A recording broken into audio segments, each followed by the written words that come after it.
नमस्कार बंधू भगिनींनो, आपल्या सगळ्यांचं सहर्ष स्वागत आहे स्वास्तिकम या माझ्या चॅनलवर। आज मी आपल्यासाठी देवी भागवत पुराणातील पुढचा अध्याय घेऊन आलेली आहे। तरी हे अध्याय आपण श्रवण करावं आणि आपल्याला हे व्हिडिओ आवडत असतील तर नक्कीच आपण माझ्या चॅनलला सबस्क्राईब करा, माझ्या व्हिडिओला लाईक करा आणि कमेंटवरी मला नक्की कळवा की आपल्याला माझे व्हिडिओ कसे वाटत आहेत।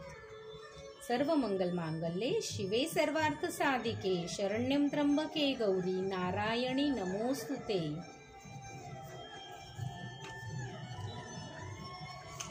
श्री कृष्ण जन्म। व्यास म्हणाले, हे राजा, देवकीचे 7 बालक नष्ट केल्यानंतर कंस 8व्या मुलाच्या आगमनाकडे डोळे लावून सावध चित्ताने वाट पाहत राहिला होता। योग्य वेळी श्री विष्णूंनी देवकीच्या गर्भात प्रवेश केला।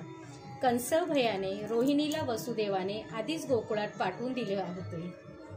कंसाने देवकीला कारागृहात बंदिस्त करून ठेवून तिच्यावर लक्ष ठेवण्यासाठी सेवकांची नेमणूक केली होती।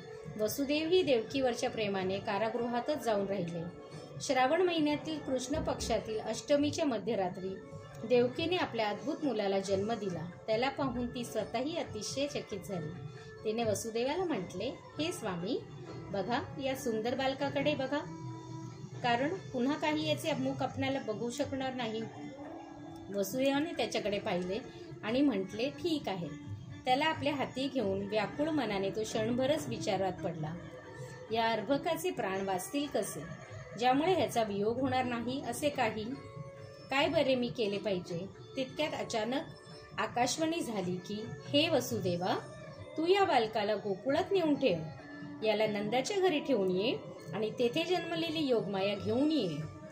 हे ऐकून वसुदेवाने स्वतःला सावरले आणि पाहतो तर काय, कारागृहाचे फाटक उघडे झाले होते। झटकन त्याने द्वारपालाच्या नकळत बाहेरची वाट धरली। योगमायेच्या कृपेने याने यमुना नदी ओलांडली आणि तो गोकुळात गेला।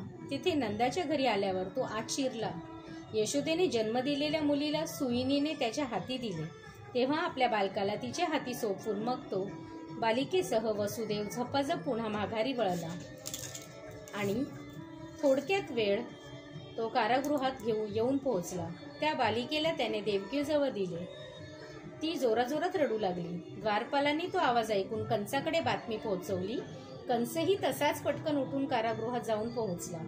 त्याने वसुदेवाकडे बालकाची मागणी केली। त्यावेळी वसुदेवाने ती कन्या उचलून कंसाच्या हाती सोपवली। कंसाकडे जाताच ती बालिका रडू लागली। मुलाऐवजी कन्या पाहून कंस जरा विचारातच पडला। आकाशवाणी आणि नारद दोघांचे सांगणे खोटे ठरले। अशा ह्या अपरात्री वसुदेव तरी काही कारस्थान करू शकणार नाही। काळाची गती विचित्र आहे, आता शंका घेण्याचे कारणच नाही। मग त्या बालिकेचा पाय धरून त्याने तिला निर्दयपणाने गरागरा फिरवले आणि दगडावर आपटणार इतके ती त्याच्या हातून निसटली आणि आकाशात गेली। तेथे गेल्यानंतर ती म्हणाली, पापी कंसा, मला मारून तुला काय मिळणार आहे? तुझा शत्रू तर जन्माला आलाच आहे, तो तुझा वध करीलच। तिचे हे बोलणे ऐकून कंस अतिशय चिंताग्रस्त झाला। श्रीदेवी पर्णमस्तु शुभं भवतु शुभं भवतु शुभं भवतु।